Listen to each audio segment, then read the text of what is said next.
Hey YouTube, it's Sean, Griffin RC Planes.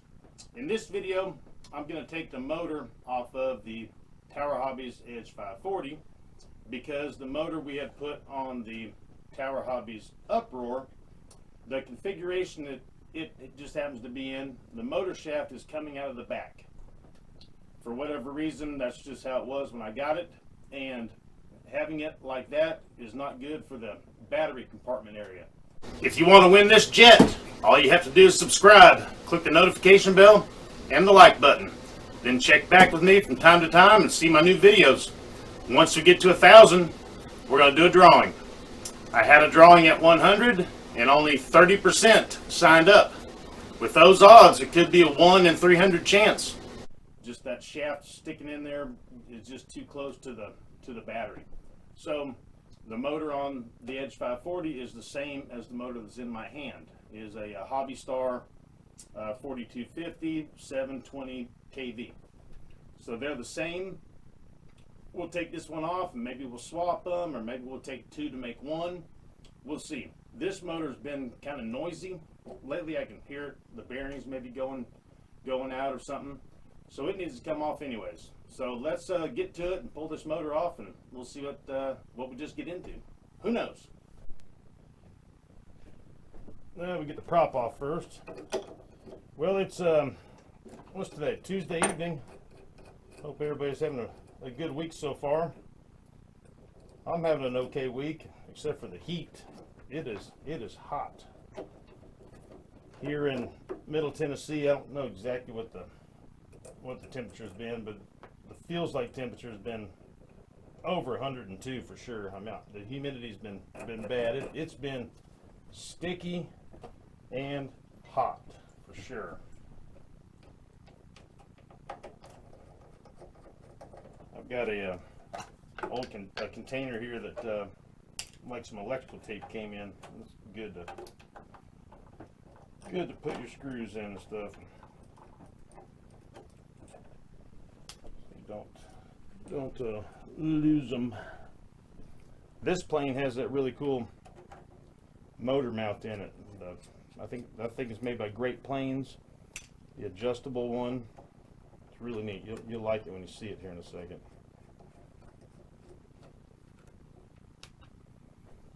Get over here. Oh. Didn't know about the sleeper screws. You can tell it's been a while since I've taken this off. I forgot all about the middle screws.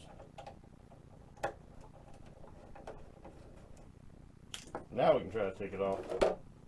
There we go. Yeah, that's a real cool motor mount right there.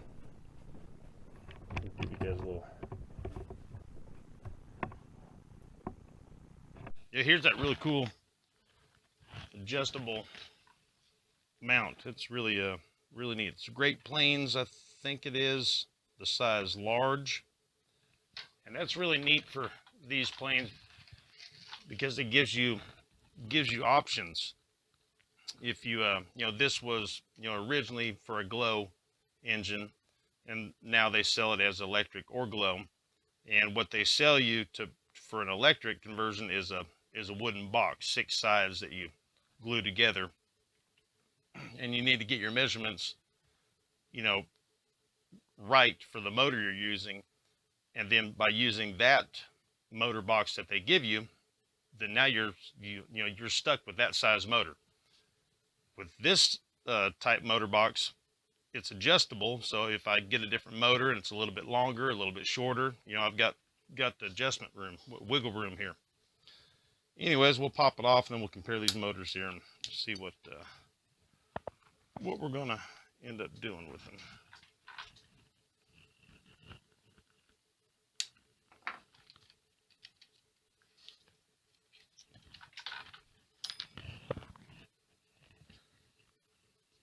I got shrink wrap around the leads here, and I'm thinking I can unplug them, or I need to cut the outside. Yeah, I need to cut the outside, then they'll slide off, I think.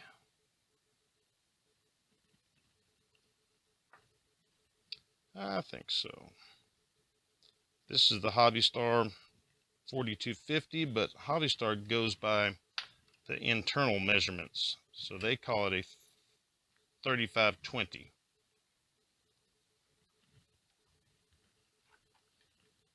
But that's the inside, and the outside is 4250. Come on now.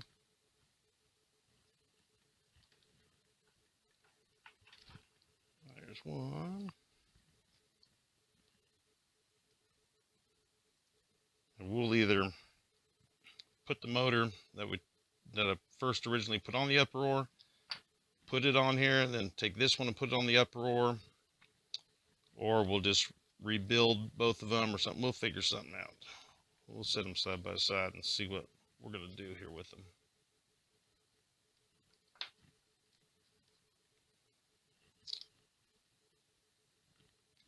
Come on. Have to use all new shrink wrap when I go to put it back on. So.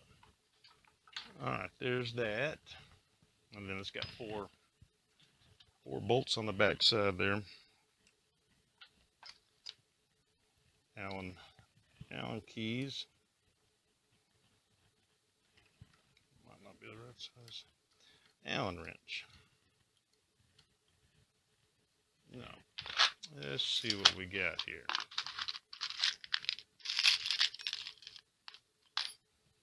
Let's see.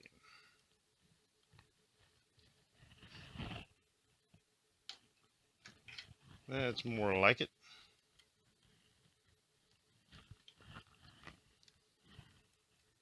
I think I've replaced the bearings inside this thing one time already. I don't know. All right, I'm not going to bore you guys with twisting these things off. All right, got it done now. Got the last one to go.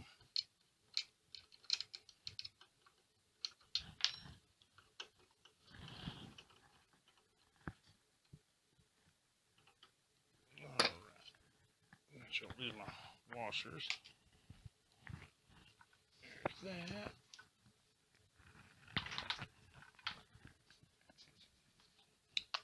And all right, so the one on my right is the one we just took out of the Edge 540, and the one on the left was the one we put in the upper oar, which I have taken out of the upper oar. But see the motor shaft?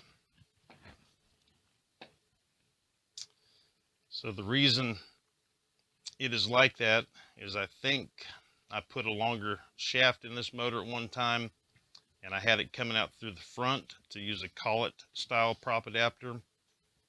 And then when I decided to put this on, I just pushed it to the back.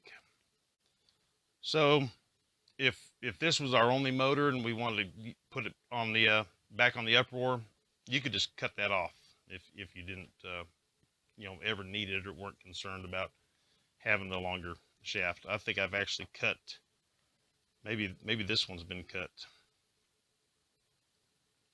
But Hobby Star 3520, 720 kV, and this one's an 800 kV. But I don't know which one's which because I've swapped the outside, from time to time. So I don't know which one is the 720 and which one is the 800. So I know this one for a fact is real good, like the bearings and stuff. And this one can go on the edge, just like it is. But if I was going to put this one on the upper oar, I don't want to rebuild it. So let's take it apart.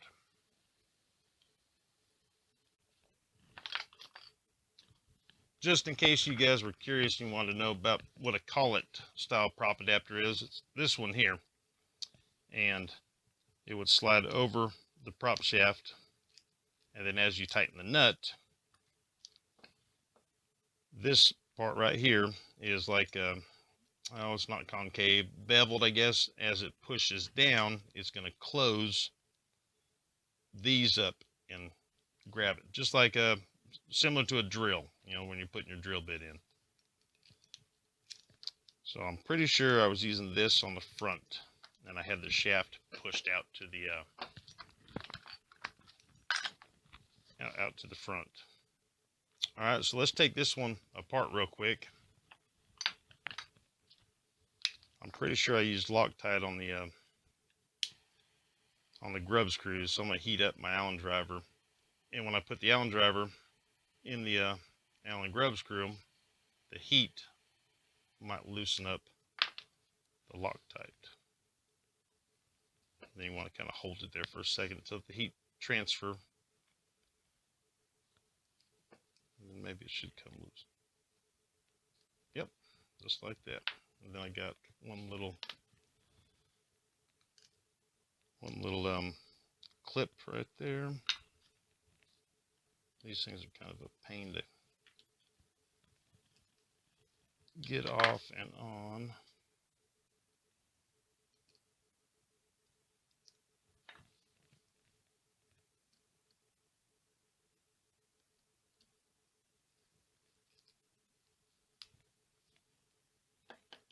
I don't know how many times I've done that, and it goes boing. I'll never see that again.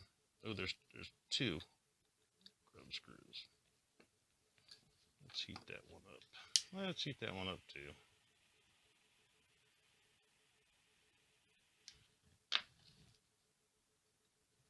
All right.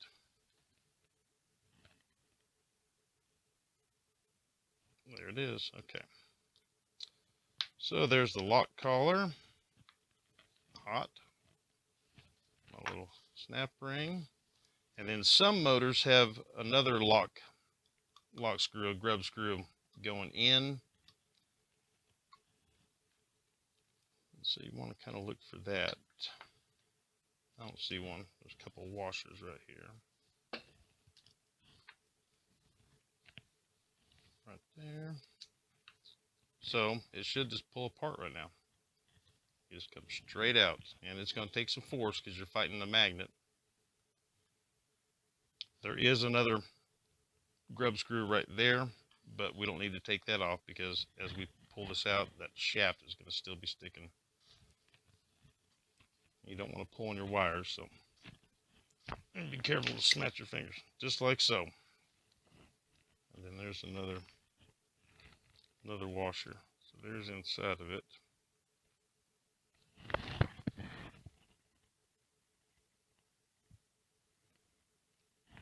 Magnets. And then here's the motor. And these bearings, one of the bearings is bad.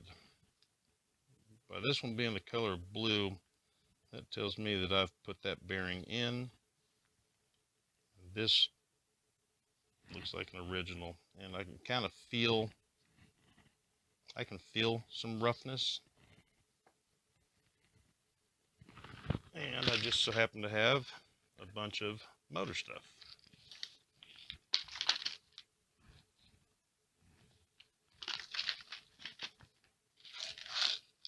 So I'm going to put the parts that we took off in here so I know they go with the motor that's taken apart.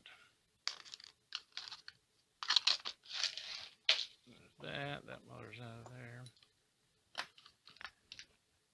That. And then this is just a little motor kit that I put together. Look here. Those little that little snap ring that I said sometimes goes boing. Yeah, I've got extras. This is a bearing sizer, just so you can get an idea what size the shaft is. 2 millimeter all the way up to 14. You take your bearing, slide it on there. So this is a 5 millimeter inside hole for that bearing. Then I've got lock collars and shims and different bearings. All kinds of stuff. So what we need to do is get this bearing out and just kind of push it out from the other side. You put something in on an angle like that so you can catch it. Sometimes they come out pretty easy and sometimes they don't. We'll see. This one might come out pretty easy. I'm just going to tap on it and see if it comes out. Yep. I'm not worried about that bearing because we're going to throw it away, but There it is right there. We'll see what we'll see what size it is. So it's 5mm, and we need to measure the outside. All right, so I got a micrometer, and we'll see what size this thing is. So it's about 11 wide. We know the inside is, the hole is 5, and then the width, 0, and the width is 5. So it's a 5, 5, 11. So 5, 5, 11. I'm gonna fill this one too.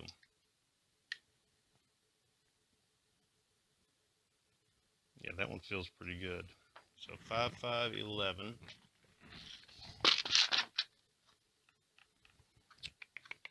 5, 5, 11.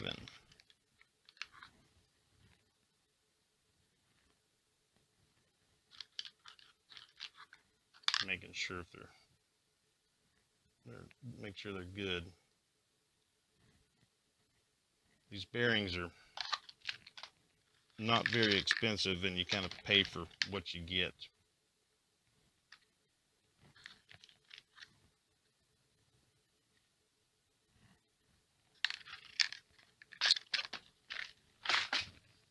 So that's a good one right there. You want to clean out, make sure there's no trash and stuff in there, and then pop the new one in.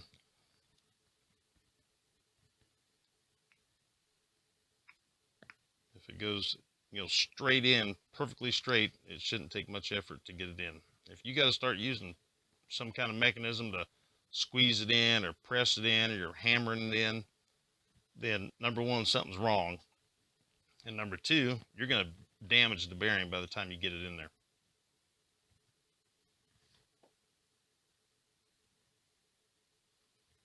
Almost thought I had it confused there. Almost. I'm going to get that one in just a little bit more. And I need to push on all of it.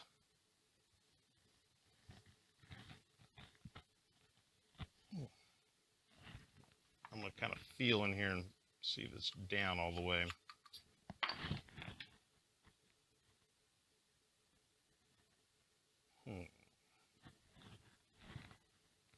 See how it's sticking up a little bit? That's not good.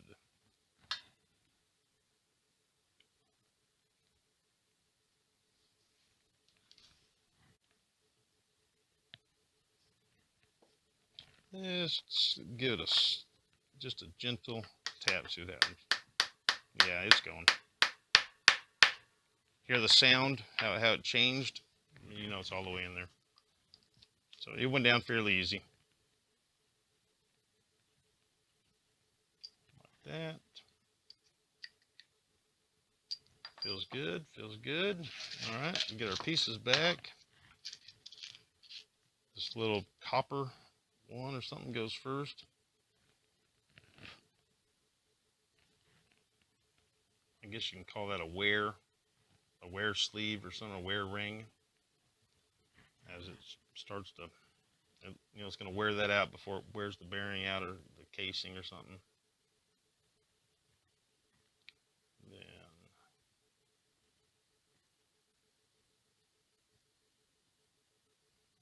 that, and then be careful when the magnets start going. It can get you.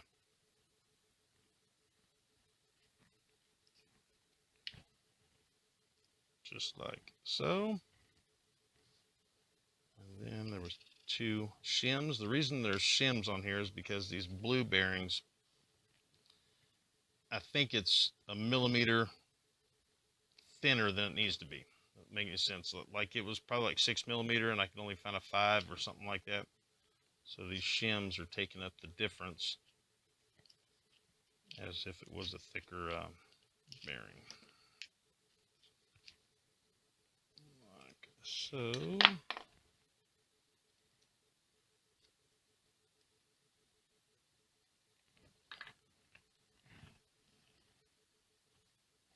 just like that.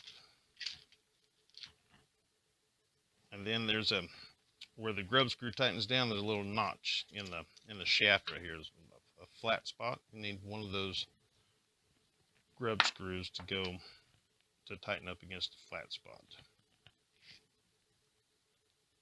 And as you tighten it, you can kind of rock it back and forth, and you can feel the flat spot. It's right there.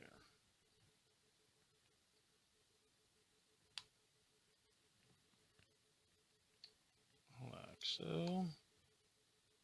And then the snap ring. I'm going to try to straighten it out a little bit with the needle nose.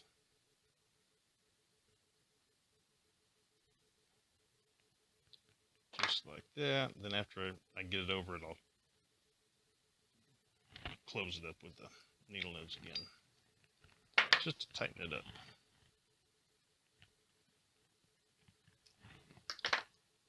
All right, this one is this motor is repaired.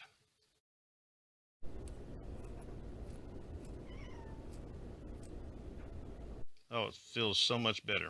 So this one we might put on the uproar, or the other one I'm gonna still do some thinking. All right, guys, hey, that's all for this one. In the next video, we'll figure out what we're gonna situation. Thank you guys so much. See you next time.